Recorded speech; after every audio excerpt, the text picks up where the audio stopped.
Hola y bienvenidos al canal. Hoy les traigo historias de terror tan aterradoras que les pondrán los pelos de punta. Prepárense porque cada historia los dejará sin aliento.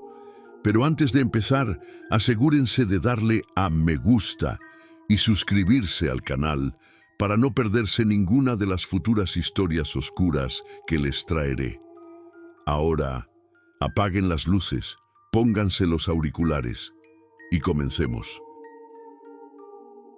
Mi nombre es Ricardo, pero en la carretera todos me conocen como Rick.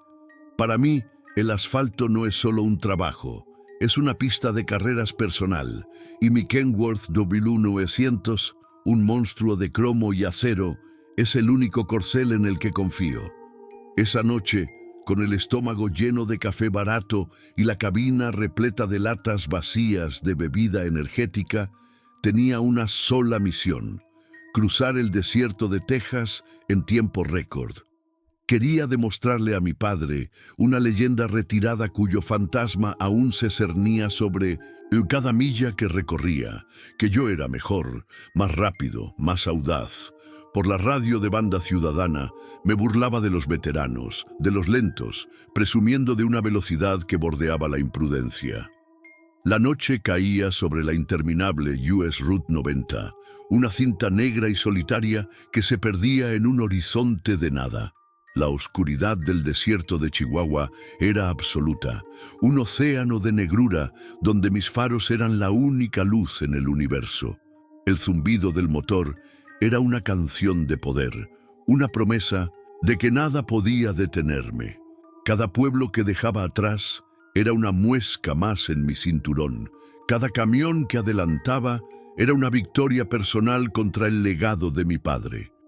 Él hablaba de la carretera con un respeto casi religioso. Yo la veía como un animal salvaje que debía ser domado, una bestia a la que había que doblegar con potencia y arrogancia.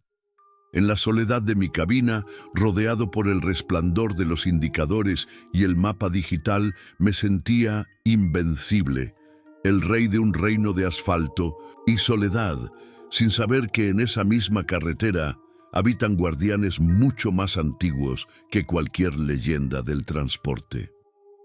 Fue en mitad de la madrugada, en ese tramo muerto entre Sheffield y Sanderson, donde el mundo parece haberse olvidado de existir, que lo alcancé. Era un camión cisterna antiguo, un Peterbilt de los años 70, tan cubierto de óxido y suciedad que parecía haber sido rescatado del fondo de un pantano. No tenía matrículas, ni logotipos, ni una sola luz de identificación. Solo dos faros traseros débiles y rojizos que parpadeaban en la inmensa oscuridad. Lo más extraño era su velocidad.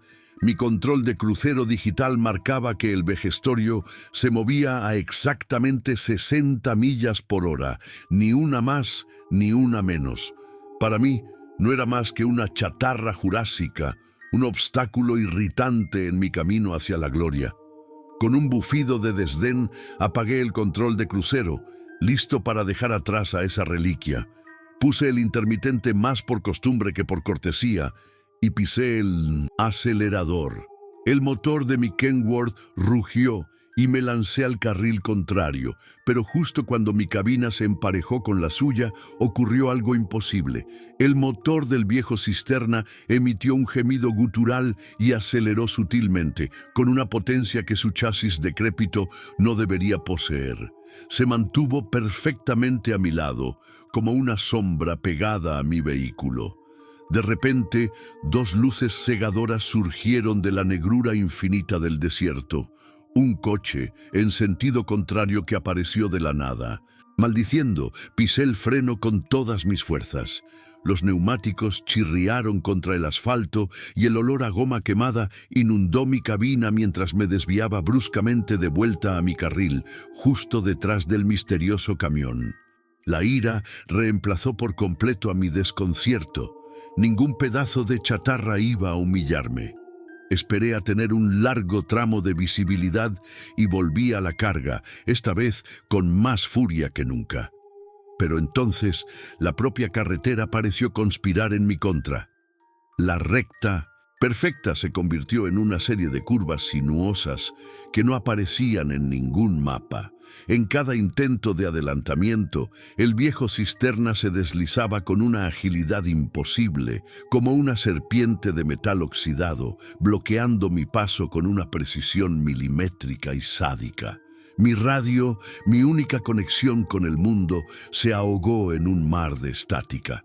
De entre el ruido blanco comenzaron a surgir fragmentos de voces fantasmales, transmisiones antiguas, alertas de accidentes mortales de décadas pasadas, todas ocurridas en aquella misma carretera olvidada. Pasaron las horas, pero el paisaje se negaba a cambiar. A mi derecha, el mismo cactus saguaro con una rama extrañamente torcida, como un brazo suplicante, volvía a aparecer cada pocos minutos. A la izquierda, la misma formación rocosa que se asemejaba a una calavera me observaba pasar una y otra vez. Estaba atrapado en un bucle infernal. El odómetro sumaba millas, mi reloj confirmaba que el tiempo avanzaba, pero yo no me movía de aquel tramo de asfalto maldito. La arrogancia que sentía se evaporó, dejando en su lugar un frío pavor. La carretera, antes mi reino, se había convertido en una jaula sin barrotes, una cinta de Moebius de la que no había escapada. El desierto ya no estaba vacío. Se sentía lleno de una presencia que se burlaba de mi desesperación. Desesperado, busqué una respuesta en la tecnología que tanto adoraba, mi única ventaja sobre los viejos como mi padre. Miré la pantalla del GPS. El punto que representaba mi camión parpadeaba erráticamente sobre la línea de la carretera. De repente, las letras US 90 se distorsionaron y se recompusieron en un nuevo nombre: Ruta 666. Lo vi claramente por un segundo antes de que la pantalla chisporroteara y se apagara por completo. El pánico me atenazó la garganta. Miré el indicador de combustible, esperando ver la aguja cerca del vacío después de tantas horas. Estaba clavada en el máximo. No había consumido ni una sola gota de diésel. En ese momento comprendí que ya no estaba en Texas. Ya no estaba en ninguna parte que obedeciera las leyes del mundo que conocía. Con un grito de pura frustración, forcé mi motor una vez más, no para adelantar, sino para ver. Necesitaba ver al demonio que conducía aquel armatoste. Logré emparejarme con su cabina por un instante fugaz. Pegué la cara al cristal, esperando encontrar el rostro de un maníaco. Lo que vi me heló la sangre en las venas y casi me hizo perder el control. No había nadie al volante. El asiento del conductor estaba vacío. El volante giraba por sí solo, movido por una mano invisible. En el lugar donde debería estar una persona, solo había una pequeña luz roja que pulsaba suavemente, como la brasa de un cigarro infernal, encendido en la más profunda oscuridad, observándome sin ojos. Era la ausencia de un conductor lo que resultaba más aterrador que cualquier monstruo. Me dejé caer hacia atrás, de vuelta a mi carril, temblando incontrolablemente. El camión cisterna, entonces, frenó bruscamente, sus luces de freno brillando como dos ojos inyectados en sangre, forzándome a una maniobra violenta para no chocar. Mientras luchaba por estabilizar mi vehículo, mis faros iluminaron la parte trasera del tanque. Sobre la gruesa capa de mugre y óxido, algo estaba cambiando. La suciedad pareció moverse, arremolinarse, como si un dedo invisible estuviera dibujando sobre ella. Lentamente se formaron unas letras mayúsculas, una pregunta que era a la vez una burla y una sentencia. ¿A dónde vas con tanta prisa? La pregunta no era para el camionero, era para mi alma, y yo no tenía ninguna respuesta que ofrecerle a aquella cosa. El juego había terminado. Yo había perdido. Ya no quería ganar, ya no quería batir ningún récord. Solo quería parar, salir de mi camión y tumbarme sobre un asfalto que obedeciera las leyes de la física. Pisé el pedal del freno con toda la fuerza de mi pánico. esperando el chirrido de los neumáticos, la salvación. Pero no ocurrió nada. El pedal se hundió hasta el fondo sin ofrecer resistencia, inútil como un órgano muerto. Mi camión no solo no se detenía, sino que sentí una fuerza antinatural tirando de él hacia adelante, como si un imán gigantesco me estuviera arrastrando. Estaba siendo remolcado hacia mi perdición por el mismo vehículo del que intentaba escapar. Mi Kenworth, mi orgullo, mi símbolo de poder y libertad, se había convertido en mi propio ataúd sobre ruedas. El camión cisterna aceleró, no como un vehículo, sino como un proyectil disparado hacia el corazón del infierno, y mi camión le siguió pegado, impotente. La velocidad era tan vertiginosa que el paisaje desértico se convirtió en un borrón irreconocible. Entonces, la carretera frente a nosotros comenzó a transformarse. El asfalto gris se oscureció hasta volverse negro como el carbón, y la ancha vía se estrechó hasta convertirse en un sendero claustrofóbico. A ambos lados surgieron de la oscuridad los restos destrozados de coches y camiones de todas las épocas. Un Ford de los años 30, el chasis calcinado de un muscle car de los 70, la cabina retorcida de un tráiler moderno. En ese instante de claridad aterradora, lo entendí. No era una carretera a ningún destino terrenal, era una vía de peaje para las almas impacientes y arrogantes como yo. Mirando aquel cementerio de vehículos, vi mi propio futuro. El pánico se transformó en una resignación helada. Justo entonces, el Peterbilt fantasma que me guiaba comenzó a deshacerse ante mis ojos. No chocó ni explotó, simplemente se disolvió en el aire como si nunca hubiera sido real. Se desintegró en una nube de partículas de óxido, humo negro y un hedor a azufre y diésel quemado. Durante un segundo, la vía quedó despejada, y entonces vi lo que el camión había estado ocultando todo este tiempo. No era un final del camino, sino un portal, un círculo perfecto de oscuridad absoluta que flotaba sobre el asfalto, una negrura tan profunda que no reflejaba la luz de mis faros. Era un agujero en la realidad, y mi camión, sin conductor y sin frenos, se dirigía directamente hacia él. Desde una perspectiva externa, silenciosa y distante, la escena se desarrolló con una finalidad impasible. El reluciente Kenworth de Rick, con sus faros aún encendidos como ojos abiertos de terror, no frenó ni se desvió. Se precipitó directamente hacia el vórtice de negrura. El portal lo devoró sin hacer ruido, tragándose primero la cabina y luego el largo remolque, absorbiendo el metal, el cromo y la arrogancia de su joven conductor en un silencio absoluto. Tan pronto como la última de sus luces traseras desapareció en la nada, el portal parpadeó una vez, como un ojo que se cierra, y se desvaneció por completo. La carretera volvió a ser la tranquila US Route 90. El viento del desierto soplaba suavemente, levantando un poco de polvo, y el único sonido era el zumbido de los insectos nocturnos, como si nada hubiera ocurrido. El silencio duró apenas un minuto. A lo lejos, un nuevo par de faros perforó la oscuridad, acercándose a un ritmo constante.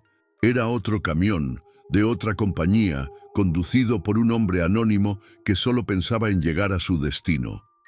Pronto, alcanzó al mismo obstáculo, un viejo y oxidado camión cisterna que avanzaba a unas constantes y metronómicas 60 millas por hora.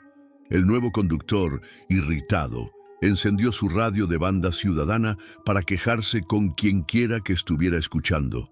De entre la estática, una voz rota y desesperada se filtró, una voz joven atrapada para siempre en las ondas de radio. «No lo adelantes, por el amor de Dios, frena, no lo adelantes». El conductor frunció el ceño, lo atribuyó a una interferencia y con un suspiro de impaciencia puso el intermitente para empezar la maniobra. Dinos desde qué ciudad sientes el escalofrío de esta historia y si alguna vez en la carretera has sentido que algo te perseguía. Comparte tu relato en los comentarios. Tu advertencia podría salvar al próximo conductor. Mi nombre es Ricardo, pero en la carretera todos me conocen como Rick. Para mí, el asfalto no es solo un trabajo, es una pista de carreras personal, y mi Kenworth W900, un monstruo de cromo y acero, es el único corcel en el que confío. Esa noche, con el estómago lleno de café barato y la cabina repleta de latas vacías de bebida energética, tenía una sola misión: cruzar el desierto de Texas en tiempo récord. Quería demostrarle a mi padre, una leyenda retirada cuyo fantasma aún se cernía sobre cada milla que recorría, que yo era mejor, más rápido, más audaz. Por la radio de Banda Ciudadana me burlaba de los veteranos, de los lentos, presumiendo de una velocidad que bordeaba la imprudencia. La noche caía sobre la interminable US Route 90, una cinta negra y solitaria que se perdía en un horizonte de nada. La oscuridad del desierto de Chihuahua era absoluta, un océano de negrura donde mis faros eran la única luz en el universo. El zumbido del motor era una canción de poder, una promesa de que nada podía detenerme. Cada pueblo que dejaba atrás era una muesca más en mi cinturón. Cada camión que adelantaba era una victoria personal contra el legado de mi padre. Él hablaba de la carretera con un respeto casi religioso. Yo la veía como un animal salvaje que debía ser domado, una bestia a la que había que doblegar con potencia y arrogancia. En la soledad de mi cabina, rodeado por el resplandor de los indicadores y el mapa digital, me sentía invencible, el rey de un reino de asfalto y soledad, sin saber que en esa misma carretera habitan guardianes mucho más antiguos que cualquier leyenda del transporte. Fue en mitad de la madrugada, en ese tramo muerto entre Sheffield y Sanderson, donde el mundo parece haberse olvidado de existir, que lo alcancé. Era un camión cisterna antiguo, un Peterbilt de los años 70, tan cubierto de óxido y suciedad que parecía haber sido rescatado del fondo de un pantano. No tenía matrículas, ni logotipos, ni una sola luz de identificación. Solo dos faros traseros débiles y rojizos que parpadeaban en la inmensa oscuridad. Lo más extraño era su velocidad. Mi control de crucero digital marcaba que el vejestorio se movía a exactamente 60 millas por hora, ni una más ni una menos. Para mí no era más que una chatarra jurásica, un obstáculo irritante en mi camino hacia la gloria. Con un bufido de desdén apagué el control de crucero, listo para dejar atrás a esa reliquia. Puse el intermitente más por costumbre que por cortesía y pisé el acelerador. El motor de mi Kenworth rugió y me lancé al carril contrario, pero justo cuando mi cabina se emparejó con la suya, ocurrió algo imposible. El motor del viejo cisterna emitió un gemido gutural y aceleró sutilmente, con una potencia que su chasis decrépito no debería poseer. Se mantuvo perfectamente a mi lado, como una sombra pegada a mi vehículo. De repente, dos luces cegadoras surgieron de la negrura infinita del desierto. Un coche, en sentido contrario, que apareció de la nada. Maldiciendo, pisé el freno con todas mis fuerzas. Los neumáticos chirriaron contra el asfalto y el olor a goma quemada inundó mi cabina mientras me desviaba bruscamente de vuelta a mi carril, justo detrás del misterioso camión. La ira reemplazó por completo a mi desconcierto. Ningún pedazo de chatarra iba a humillarme. Esperé a tener un largo tramo de visibilidad y volví a la carga, esta vez con más furia que nunca. Pero entonces la propia carretera pareció conspirar en mi contra. La recta perfecta se convirtió en una serie de curvas sinuosas que no aparecían en ningún mapa. En cada intento de adelantamiento, el viejo cisterna se deslizaba con una agilidad imposible, como una serpiente de metal oxidado, bloqueando mi paso con una precisión milimétrica y sádica. Mi radio, mi única conexión con el mundo, se ahogó en un mar de estática. De entre el ruido blanco comenzaron a surgir fragmentos de voces fantasmales, transmisiones antiguas, alertas de accidentes mortales de décadas pasadas, todas ocurridas en aquella misma carretera olvidada. Pasaron las horas, pero el paisaje se negaba a cambiar. A mi derecha, el mismo cactus saguaro con una rama extrañamente torcida, como un brazo suplicante, volvía a aparecer cada pocos minutos. A la izquierda, la misma formación rocosa que se asemejaba a una calavera me observaba pasar una y otra vez. Estaba atrapado en un bucle infernal. El odómetro sumaba millas, mi reloj confirmaba que el tiempo avanzaba, pero yo no me movía de aquel tramo de asfalto maldito. La arrogancia que sentía se evaporó, dejando en su lugar un frío pavor. La carretera, antes mi reino, se había convertido en una jaula sin barrotes, una cinta de Moebius de la que no había escapada. El desierto ya no estaba vacío. Se sentía lleno de una presencia que se burlaba de mi desesperación. Desesperado, busqué una respuesta en la tecnología que tanto adoraba, mi única ventaja sobre los viejos como mi padre. Miré la pantalla del GPS. El punto que representaba mi camión parpadeaba erráticamente sobre la línea de la carretera. De repente, las letras US 90 se distorsionaron y se recompusieron en un nuevo nombre: Ruta 666. Lo vi claramente por un segundo antes de que la pantalla chisporroteara y se apagara por completo. El pánico me atenazó la garganta.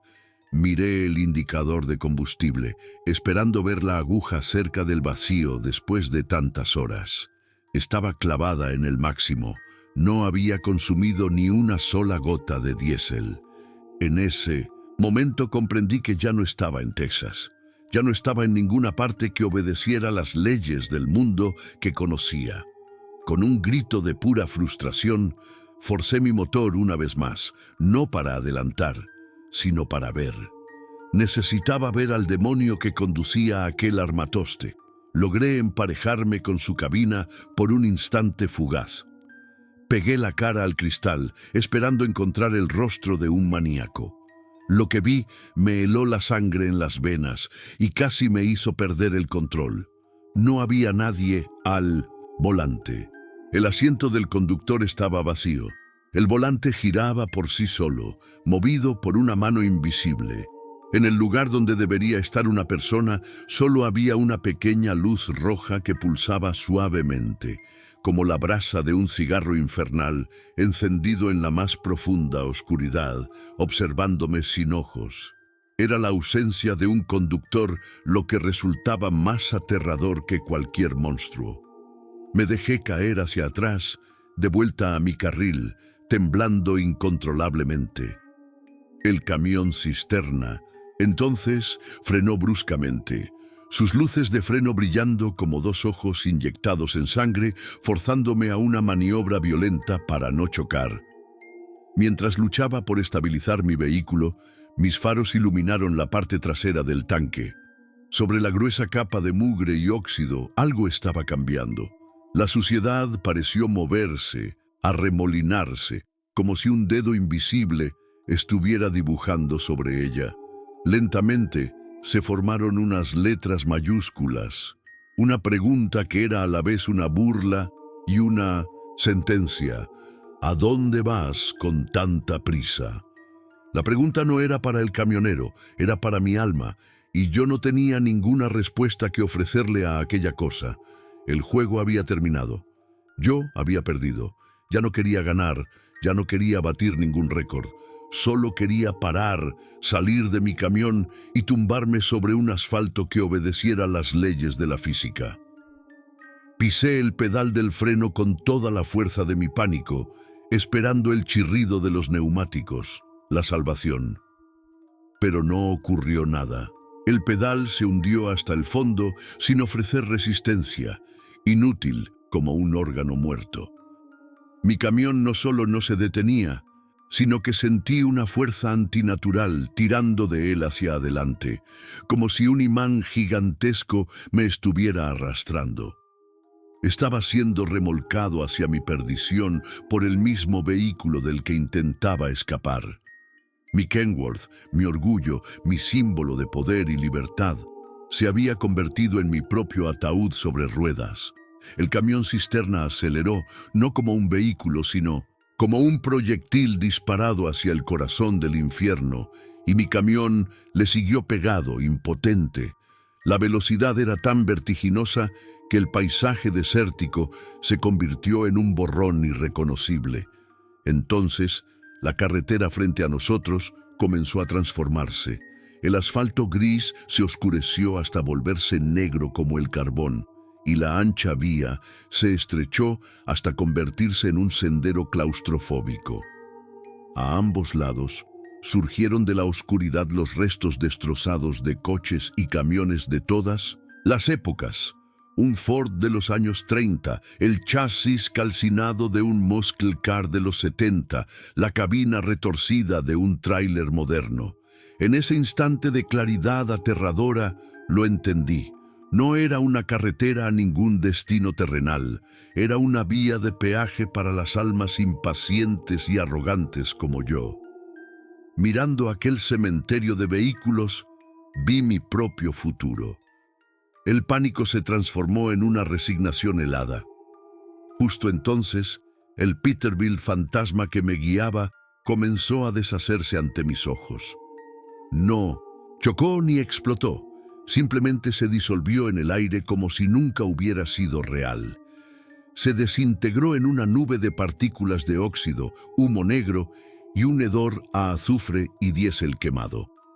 Durante un segundo, la vía quedó despejada, y entonces vi lo que el camión había estado ocultando todo este tiempo. No era un final del camino, sino un portal, un círculo perfecto de oscuridad absoluta que flotaba sobre el asfalto, una negrura tan profunda que no reflejaba la luz de mis faros. Era un agujero en la realidad, y mi camión, sin conductor y sin frenos, se dirigía directamente hacia él. Desde una perspectiva externa, silenciosa y distante, la escena se desarrolló con una finalidad impasible. El reluciente Kenworth de Rick, con sus faros aún encendidos como ojos abiertos de terror, no frenó ni se desvió. Se precipitó directamente hacia el vórtice de negrura. El portal lo devoró sin hacer ruido, tragándose primero la cabina y luego el largo remolque, absorbiendo el metal, el cromo y la arrogancia de su joven conductor en un silencio absoluto. Tan pronto como la última de sus luces traseras desapareció en la nada, el portal parpadeó una vez, como un ojo que se cierra, y se desvaneció por completo. La carretera volvió a ser la tranquila US Route 90. El viento del desierto soplaba suavemente, levantando un poco de polvo, y el único sonido era el zumbido de los insectos nocturnos, como si nada hubiera ocurrido. El silencio duró apenas un minuto. A lo lejos, un nuevo par de faros perforó la oscuridad, acercándose a un ritmo constante. Era otro camión, de otra compañía, conducido por un hombre anónimo que solo pensaba en llegar a su destino. Pronto, alcanzó al mismo obstáculo, un viejo y oxidado camión cisterna que avanzaba a unas constantes y metronómicas 60 millas por hora. El nuevo conductor, irritado, encendió su radio de banda ciudadana para quejarse con quienquiera que estuviera escuchando. De entre la estática, una voz rota y desesperada se filtró, una voz joven atrapada para siempre en las ondas de radio. «No lo adelantes, por el amor de Dios, frena, no lo adelantes». El conductor frunció el ceño, lo atribuyó a una interferencia y con un suspiro de impaciencia puso el intermitente para empezar la maniobra. Dinos desde qué ciudad sientes el escalofrío de esta historia, y si alguna vez en la carretera has sentido que algo te perseguía. Comparte tu relato en los comentarios. Tu advertencia podría salvar al próximo conductor. Leonardo, o Leo como todos le llamaban en el pequeño pueblo de Truth or Consequences, Nuevo México, vivía en un mundo regido por la lógica del acero y la grasa. Su santuario y su prisión era el taller mecánico que había heredado de su padre, un lugar impregnado del olor a aceite de motor y del eco de un legado que sentía que no podía igualar. Leo era un hombre práctico, creía en la física de la combustión, en el par de apriete de una tuerca y en la belleza funcional de un motor bien afinado. Para él, los fantasmas y los misterios solo existían en las mentes de los ociosos. Su realidad era mucho más tangible y brutal, una pila de facturas que no dejaba de crecer y la amenaza constante de perder el único hogar que había conocido. Pero la lógica de las llaves inglesas no servía para arreglar las deudas que lo ahogaban. Un par de prestamistas de las Cruces le habían dejado claro que su paciencia se estaba agotando. La sombra de perder el taller Mendoza se cernía sobre él cada mañana, más oscura que cualquier nube de tormenta en el desierto. Leo no creía en la mala suerte, solo en las malas decisiones y en los altos intereses que éstas generaban.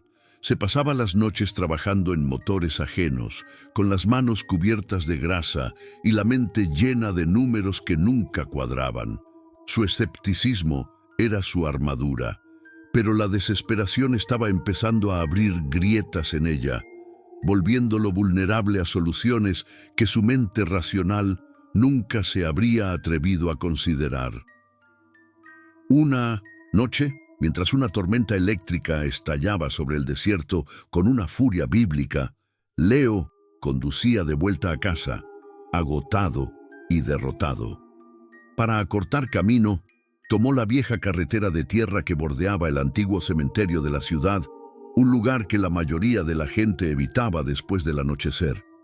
Justo cuando pasaba junto a los portones de hierro forjado, un relámpago cegador iluminó el paisaje por un instante, grabando una imagen imposible en su retina.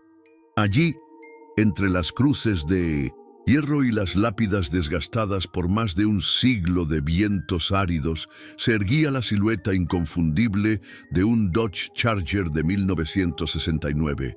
Era de un color negro profundo, tan impecable y brillante que parecía absorber la propia oscuridad. Leo frenó en seco, el corazón latiéndole con fuerza, preguntándose si el cansancio le estaba jugando una mala pasada. Cuando sus ojos se acostumbraron a la penumbra, vio que el coche seguía allí, real y sólido, su pintura reflejando la lejana luz de la luna entre las nubes. Lo más extraño era que no había huellas de neumáticos en la tierra mojada ni pisadas a su alrededor. Era como si hubiera caído del cielo. El instinto le gritó que algo estaba terriblemente mal, que debía arrancar y no mirar atrás. Pero entonces la mente del mecánico suplantó al miedo. Un clásico como ese, en perfectas condiciones, valía una fortuna. Era la respuesta a todas sus plegarias financieras, la salvación de su taller. La codicia fue un veneno rápido y eficaz contra la prudencia. Con una decisión que sellaría su destino, metió la marcha y se fue, prometiéndose volver por la mañana con la grúa. Bajo la cruda luz de los fluorescentes del taller, el Charger era aún más impresionante, una bestia de acero y cromo dormida. No tenía ni un rasguño, ni una mota de óxido. Sin embargo, su perfección era inquietante. El motor V8, una obra de arte de la ingeniería, permanecía mudo, sin importar lo que Leo intentara. Al comenzar a trabajar, empezaron a ocurrir cosas extrañas. Una llave inglesa que acababa de dejar en el banco de trabajo aparecía de repente en el suelo, al otro lado del coche. La vieja radio del taller se encendía sola, sintonizando una emisora fantasma que solo emitía baladas melancólicas de los años 60. Por la noche, mientras revisaba las facturas, oía el sonido metálico de una puerta de coche al cerrarse en el taller vacío, un saludo desde la nada. Una noche, mientras trabajaba hasta tarde, escuchó algo más. Un murmullo bajo, casi inaudible, que parecía emanar del interior del coche. Se detuvo, conteniendo la respiración. No era el viento. Eran voces, fragmentos de frases, súplicas de ayuda y lamentos ahogados que se filtraban a través del metal. Con el corazón en la garganta, se acercó al vehículo, su escepticismo librando una batalla perdida contra el terror que sentía. El coche ya no era un simple objeto inanimado. Se sentía como un ataúd lleno de ecos, un receptáculo de dolor. Las voces susurraban desde el cuero de Mindo de Cire, los asientos, desde el frío del volante, como si el propio coche estuviera formado por las penas de los muertos, atrapados para siempre en su chasis. Atraído por una curiosidad morbosa, Leo extendió la mano y la posó sobre el capó. El metal estaba anormalmente frío, como la piedra de una lápida. En el instante en que su piel lo tocó, el mundo del taller se disolvió en un destello de luz cegadora y dolor. Tuvo una visión. La perspectiva de un conductor en una carretera oscura. El subidón de adrenalina de una carrera ilegal. Los faros de otro coche acercándose demasiado rápido. El sonido ensordecedor de cristales y metal retorciéndose y el último suspiro ahogado de un hombre joven. Temblando, se apartó del coche. Más tarde, buscando respuestas, encontró en la guantera la matrícula original. Pertenecía a un tal James Callahan, un joven que murió en un accidente en 1969, cuya tumba se encontraba exactamente donde Leo había encontrado el coche. La visita de uno de los prestamistas, un hombre corpulento llamado Vargas, interrumpió el horror sobrenatural con una amenaza muy real. La discusión subió de tono en medio del taller, con Vargas acorralando a Leo contra una mesa de herramientas. «Quiero mi dinero para el viernes, Mendoza, o este taller será mío», gruñó. Justo en ese momento, una pesada llave de cruz se deslizó inexplicablemente del estante superior y cayó silbando, pasando a centímetros de la cabeza de Vargas y estrellándose contra el suelo de hormigón. Vargas se sobresaltó y se marchó furioso, atribuyéndolo a la suerte. Pero Leo sintió una presencia fría en el taller, una atención depredadora centrada en el matón. El coche había estado observando. El coche había actuado.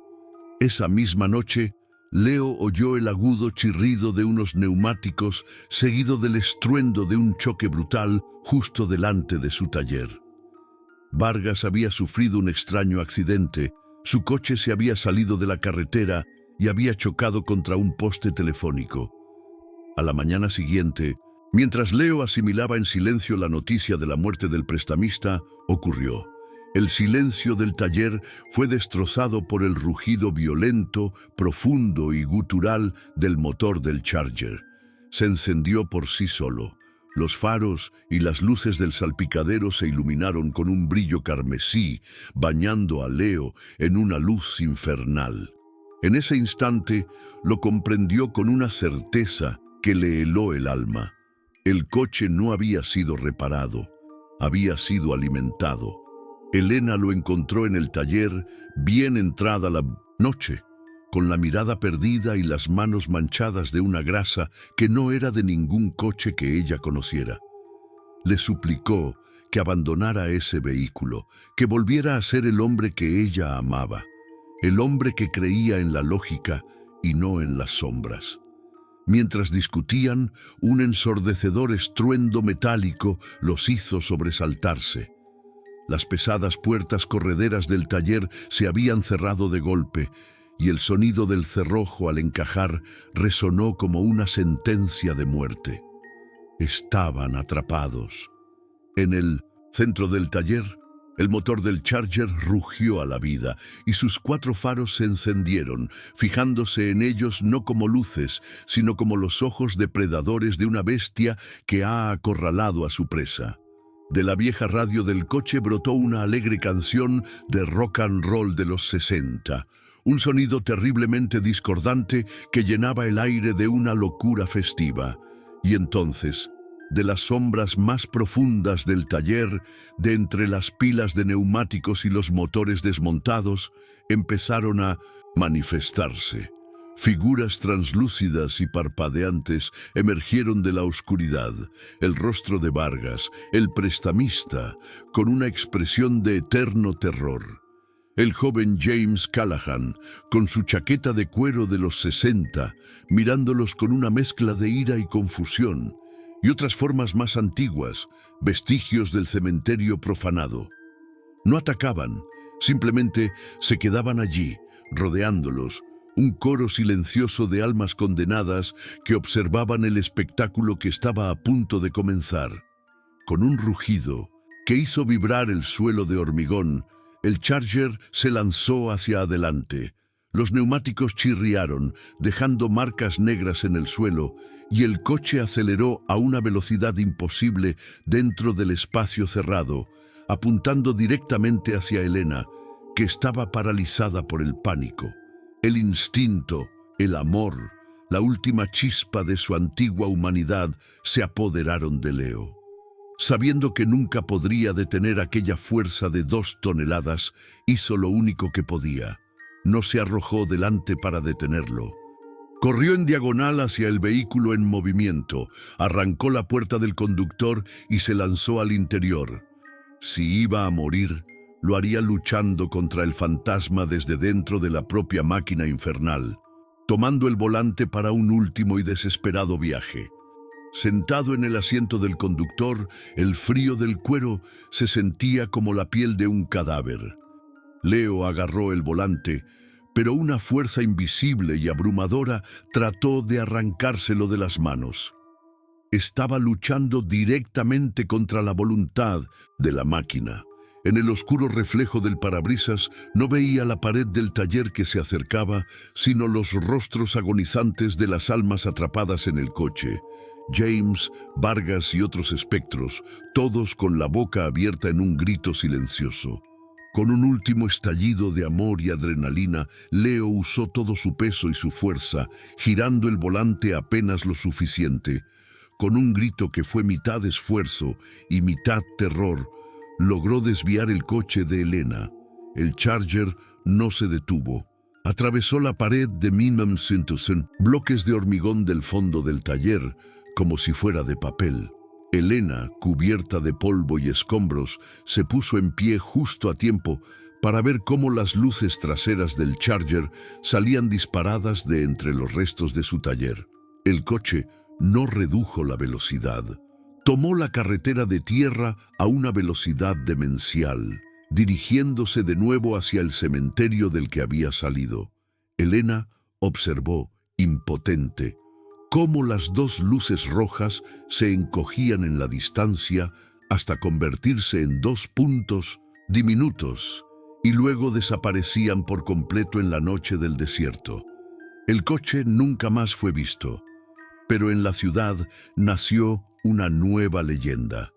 Dicen que Leo no murió. Su destino fue peor. Se convirtió en el nuevo conductor fantasma, condenado a recorrer eternamente las carreteras secundarias, buscando almas para saciar el hambre del coche, con su propio rostro aterrorizado ahora como parte de la macabra colección de fantasmas atrapados en el cristal. Hay máquinas que funcionan con algo más que gasolina. Si quieres seguir explorando los artefactos encantados que se esconden a plena vista, danos un like para demostrar que sigues con nosotros y suscríbete para no quedarte atrás en la oscuridad. Santiago navegaba con su Nissan Tsuru por las arterias caóticas de la Ciudad de México, un fantasma más en el torrente de luces de la noche. Su taxi era una burbuja de orden en medio del caos, un santuario obsesivamente limpio que contrastaba con la mugre de una ciudad que nunca dormía. El olor a desinfectante era su único compañero constante, un intento fútil de purificar un espacio que pronto se convertiría en su infierno personal. Otros taxistas lo conocían como el Nuevo, un hombre silencioso que nunca compartía historias y que pulía su tablero como si intentara borrar una mancha invisible. Conducir de noche no era un trabajo, era una forma de autoexilio, una manera de mantenerse en movimiento para que los recuerdos, tan ruidosos y caóticos como el tráfico del viaducto, no pudieran alcanzarlo. En su pequeño apartamento en la colonia Doctores, las cajas de un pasado mal guardado delataban la vida de la que intentaba huir. Dentro de una de ellas, un uniforme de paramédico, doblado con precisión militar, y la fotografía de una joven de sonrisa triste. Santiago no dormía. Solo descansaba en un duermevela plagado de flashbacks. El destello de las sirenas, el olor metálico de la sangre, el peso de una vida que se escapaba entre sus manos. La ciudad, con su sinfonía interminable de ambulancias y frenazos, era una tortura constante. Cada sirena en la lejanía no era un sonido urbano, sino un eco directo de sus fracasos, un recordatorio de que, por mucho que condujera, nunca podría escapar del hombre que solía ser y de las almas que no pudo salvar. Fue en una calle mal iluminada de la zona industrial de Vallejo, un laberinto de almacenes silenciosos y fábricas dormidas, donde la noche le devolvió el golpe. Una mujer surgió de entre las sombras, agitando la mano con una desesperación que helaba la sangre. Santiago redujo la velocidad con la intención de pasar de largo, pero entonces la luz de un farol solitario la iluminó. Estaba pálida como un fantasma, con el rostro contraído por el dolor, y apretaba un pañuelo empapado en sangre contra su abdomen. Sus instintos de paramédico gritaron, analizando en un instante la posible hemorragia, la palidez, el shock incipiente.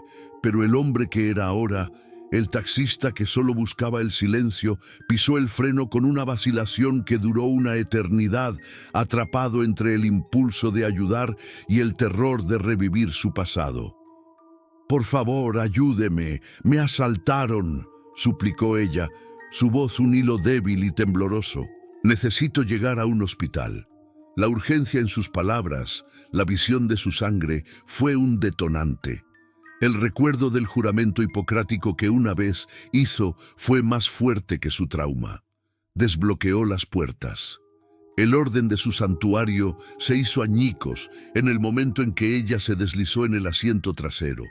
Un penetrante olor metálico, el inconfundible aroma de la sangre fresca, invadió el habitáculo, venciendo al instante al del desinfectante.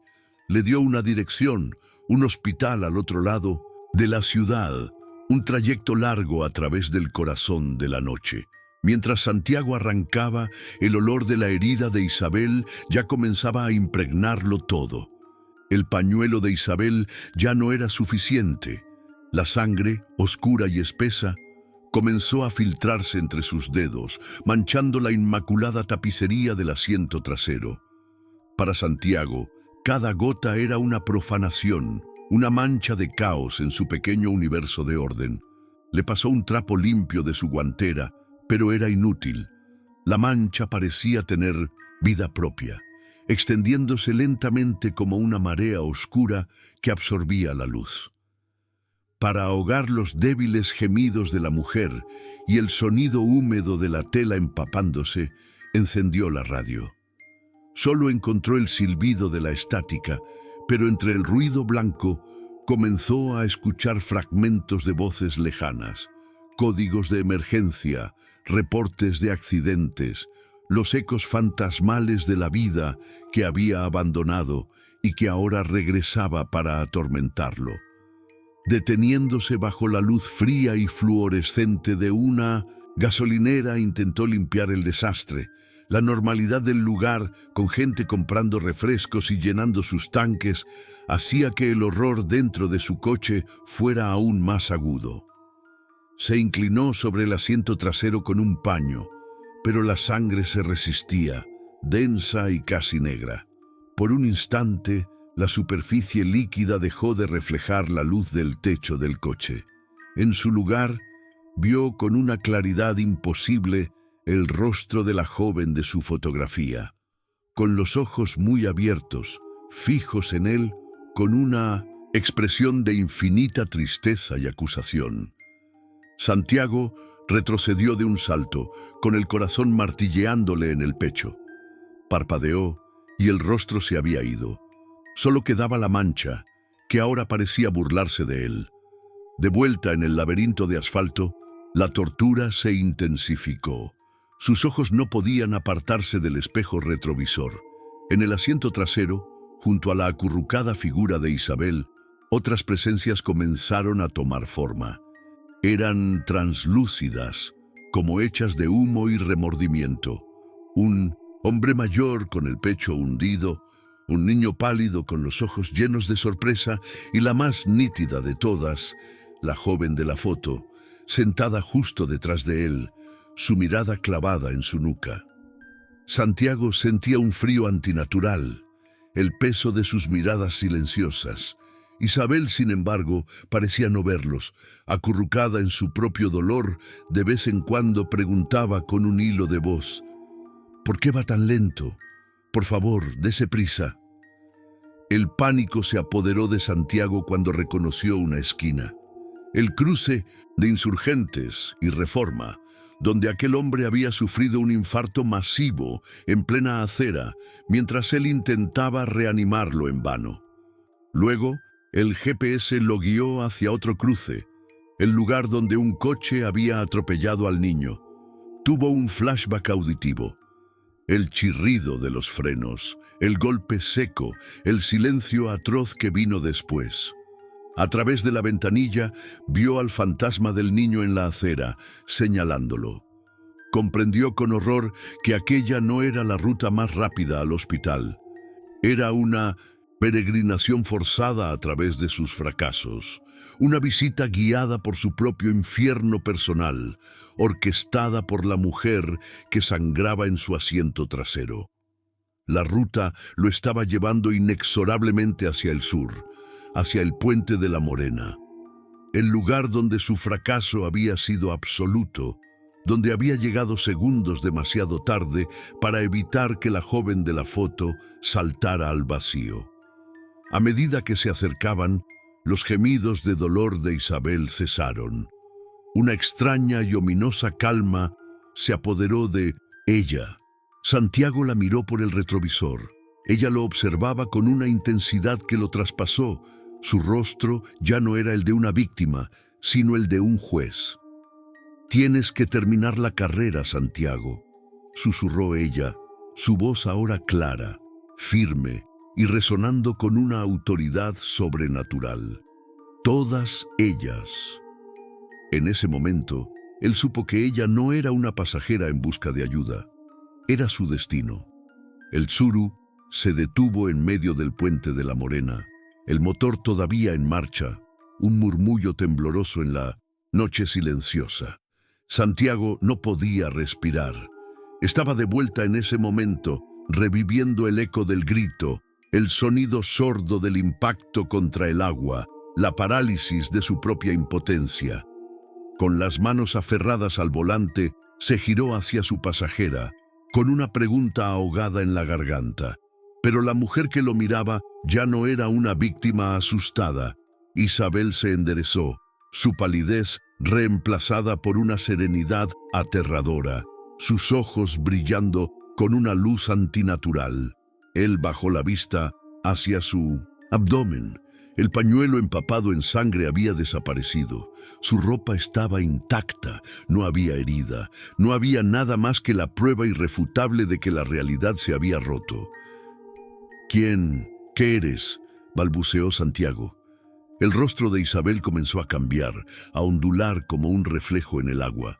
Por un instante fue el rostro del hombre del infarto, luego el del niño atropellado y finalmente el de la joven que había saltado desde ese mismo puente.